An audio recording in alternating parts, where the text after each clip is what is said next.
Hi guys, നിങ്ങളുടെ maths exam എങ്ങനെ ഉണ്ടാകുന്ന താഴെ ഒന്ന് കമൻറ്റ് ചെയ്യുക. അതിൻ്റെ കൂടെ തന്നെ നിങ്ങളുടെ സെക്കൻഡ് ലാംഗ്വേജ് ഏതാണെന്നും കൂടി നിങ്ങൾ കമൻറ്റ് ചെയ്യാം. സെക്കൻഡ് ലാംഗ്വേജ് കേരളത്തിൽ ഒരുപാട് സബ്ജക്ട്സ് നിലവിലുണ്ടെന്ന് ഞാൻ പിന്നീടാണ് അറിഞ്ഞത്. ഈവൻ ഫ്രഞ്ച് പോലുള്ള സബ്ജക്ട്സ് പോലും കേരളത്തിൽ പല സ്കൂളുകളിൽ ഉണ്ടെന്ന് അറിഞ്ഞു. പക്ഷേ എല്ലാ സബ്ജക്ട്സൊക്കെ നമുക്ക് നൽകുന്നതിൽ ചില പരിമിതികളുണ്ട്. കഴിഞ്ഞ വർഷമൊക്കെ നമുക്ക് ചില സബ്ജക്ട്സ് മാത്രമേ സെക്കൻഡ് ലാംഗ്വേജ് കൊടുക്കാൻ പറ്റിയിരുന്നുള്ളൂ.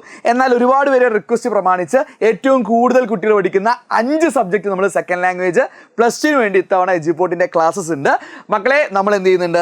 Malayalam, Arabic, Hindi, Sanskrit and Urdu subjects നമ്മൾ എന്ത് ചെയ്യുന്നുണ്ട്? ലൈവായിട്ട് തന്നെ ക്ലാസ്സസ് പ്രൊവൈഡ് ചെയ്യുന്നുണ്ട്. അപ്പോൾ ഇന്ന് നിങ്ങൾക്ക് എന്ത് ചെയ്യാം? മാത്സ് എക്സാം കഴിഞ്ഞ ഈ ദിവസമാണെങ്കിൽ നിങ്ങൾക്ക് ഇന്ന് എന്ത് ചെയ്യാം?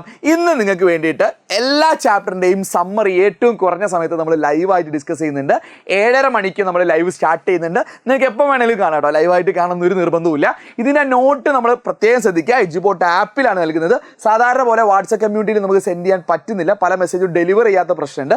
സോ ഇതിൻ്റെ എല്ലാം നോട്ട്, ഈ സബ്ജക്ട്സിൻ്റെ എല്ലാം നിങ്ങൾക്കുള്ള ചാപ്റ്റർ സമ്മറി നോട്ട് നിങ്ങൾക്ക് എജ്യൂപോർട്ട് ആപ്പിൽ ഫ്രീ ആയിട്ട് ലഭിക്കും. നിങ്ങൾ ഫാസ്റ്റ് ട്രാക്ക് ബാച്ചിൽ പോയിട്ട് റിസോഴ്സസിൽ പോയിട്ട് നിങ്ങൾക്ക് സെലക്ട് ചെയ്താൽ മതി. നമ്മുടെ ചാനലിലൊക്കെ ഞാൻ അതിൻ്റെ സ്റ്റെപ്പ് പറഞ്ഞു കേട്ടോ. ഇനി തീർന്നില്ല. എക്സാമിൻ്റെ തലേ ദിവസമായിട്ടുള്ള അന്ന് നമ്മൾ എന്ത് ചെയ്യുന്നുണ്ട്?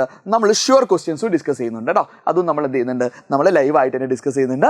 അപ്പോൾ ഇത്രയും സബ്ജക്ട്സ് നമ്മൾ പ്രൊവൈഡ് ചെയ്യാൻ നിങ്ങൾ മാക്സിമം നോക്കി. അപ്പോൾ ചില ആൾക്കാർ ചിലപ്പോൾ ഏതെങ്കിലും റയർ സബ്ജക്ട്സ് ചോദിക്കാൻ ചാൻസ് ഉണ്ട്. അപ്പോൾ അവരോട് ഞങ്ങൾക്ക് പറയാനുള്ളത്, തൽക്കാലം നിങ്ങൾ എന്ത് ചെയ്യുക? നിങ്ങൾക്ക് ഉള്ള റിസോഴ്സ് വെച്ച് പഠിക്കുക. നിങ്ങളുടെ അടുത്ത ബാച്ചിനൊക്കെ ഞങ്ങൾ നോക്കട്ടെ, വല്ല ഫ്രഞ്ചോ ലാറ്റിനൊക്കെ ലൈവ് കൊടുക്കാൻ പറ്റുമോ ഞങ്ങൾ എന്ത് ചെയ്യാം? ഞങ്ങളുടെ പരമാവധി ഞങ്ങൾ നോക്കാം. സോ നന്നായിട്ട് പഠിക്കുക, അടിപൊളിയായിട്ട് എൻജോയ് ചെയ്ത് തന്നെ എന്ത് ചെയ്യാം? എജ്യൂപോർട്ടിൻ്റെ കൂടെ നിങ്ങൾ പഠിക്കുക.